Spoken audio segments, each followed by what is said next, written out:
श्री गुरुचरित्र अध्याय 15वा. श्री गुरूंचे वैजनाथ क्षेत्री निरूपण. ओम श्री गणेशाय नमः. श्री सरस्वते नमः. श्री गुरुभ्यो नमः. श्री कुलदेवताय नमः.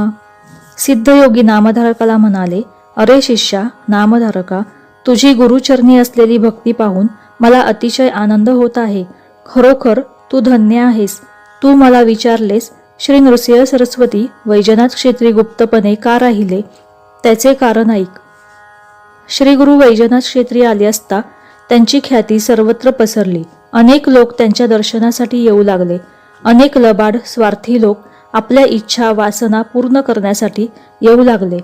या कलियुगात अनेक लोक केवळ आपल्या वासनापूर्तीसाठी शिष्यत्व स्वीकारतात. त्यांना आपल्या गुरूंपासून ज्ञान नको असते. त्यांना आपल्या वासना पूर्ण करावयाच्या असतात. पूर्वी परशुरामाने पृथ्वी निक्षत्रिय करून ब्राह्मणांना दिली, पण त्या ब्राह्मणांच्या कामना काही कमी झाल्या नाहीत. अनेक गोष्टी मागण्यासाठी ते येत. त्यांच्या मागण्याला काही अंतच नव्हता, म्हणून तर ते गुप्त झाले. विश्वव्यापक परमेश्वर काहीही देऊ शकतो, पण वर देतानाही पात्रतेचा विचार करावाच लागतो. स्वार्थी लबाड लोकांचा उपसर्ग होऊ नये म्हणून श्री गुरु गुप्तपणे राहू लागले. नामधारका, त्यावेळी श्री गुरु आपल्या सर्व शिष्यांना जवळ बोलावून म्हणाले, तुम्ही आता भारतभर तीर्थयात्रा करीत फिरा. सर्व तीर्थयात्रा पूर्ण झाल्यावर श्रीशैल पर्वतावर या. श्री गुरूंनी अशी आज्ञा केली असता सर्व शिष्यांना अतिशय दुःख झाले. ते श्री गुरूंच्या चरणांना वंदन करून म्हणाले, स्वामी, आम्हाला सर्व तीर्थांची प्राप्ती होते.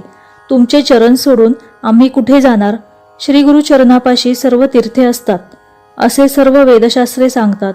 जवळ असलेल्या कल्पवृक्षाचा त्याग करून रानावनात कशासाठी जावे? त्यावर श्री गुरु म्हणाले, तुम्ही सर्व संन्यासी आहात. जो संन्यासी आहे त्याने एकाच जागी 5 दिवसांपेक्षा अधिक काळ राहू नये. म्हणून तुम्ही सर्वत्र भ्रमण करा. तुमचे मन स्थिर होईल. मग एकाच जागी राहावे. या तीर्थयात्रेत तुम्हाला अधिक ज्ञान मिळावे अशी आमची इच्छा आहे. बहुधान्य सवस्तरात श्री शैलक्षेत्री असू. तेथेच आपली भेट होईल. श्री गुरूंनी असे सांगितले असता सर्व शिष्य त्यांच्या पाया पडून म्हणाले, तुमचे वाक्य आम्हाला परिसा समान आहे. तो आपल्या गुरूंची आज्ञा मानित नाही. तो भयंकर अशा रौरव नरकात जातो. गुरूंची आज्ञा पाळणे हे शिष्याचे कर्तव्यच आहे. म्हणून आम्ही तीर्थयात्रा करू. आम्ही कोणकोणत्या तीर्थक्षेत्री जावे ते कृपा करून सांगा. तुम्ही सांगाल त्या ठिकाणी आम्ही जाऊ. शिष्यांनी असे विचारले असता श्री गुरु प्रसन्न झाले. ते म्हणाले, तुम्ही सर्वप्रथम काशी क्षेत्री जा. काशी हे भूमंडलातील तीर्थराज आहे.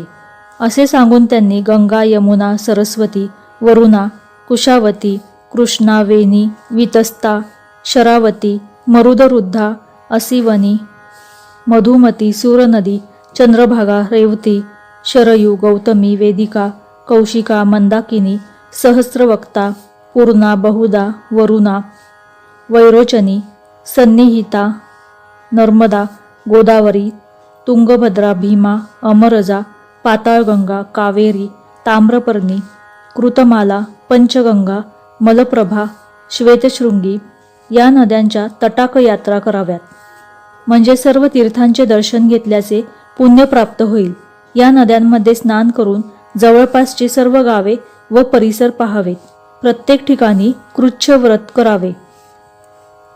श्री गुरूंनी आपल्या शिष्यांना गया तीर्थ, रामेश्वर, श्रीरंग, पुष्कर, बद्री, कुरुक्षेत्र, महालय, सेतुबंध, गोकर्ण, कोटीतीर्थ, जगन्नाथपुरी, भीमेश्वर, अयोध्या, मथुरा, द्वारका, कुशातर्पण, कुंभकोण, हरेश्वर, गाणगापूर, नृसिंहतीर्थ, कोल्हापूर, भिल्लवडी, अमरापूर, युगालय, शूर्पालय, पिठापूर, शेषादी, वृषभाद्री, श्रीशैल्य इत्यादी अनेक तीर्थक्षेत्रांचे महात्म्य सांगून त्यांचे दर्शन घेण्याची आज्ञा केली. श्री गुरूंनी अशी आज्ञा केली असता सर्व शिष्य ती आज्ञा मान्य करून तीर्थयात्रेला गेले. श्री गुरु वैजनाथ क्षेत्री गुप्तपणे राहिले. सरस्वती गंगाधर सांगतात, आता पुढील कथा श्रवण करा, म्हणजे सर्व इच्छा पूर्ण होतील. श्री गुरु चरित्र म्हणजे कामधेनू आहे. त्याचे श्रवण पठन केले असता 4 पुरुषार्थ प्राप्त होतात. अशा रीतीने श्री गुरु चरित्रामृतातील श्री गुरूंचे वैजनाथ क्षेत्री निरूपण नावाचा अध्याय 15वा समाप्त.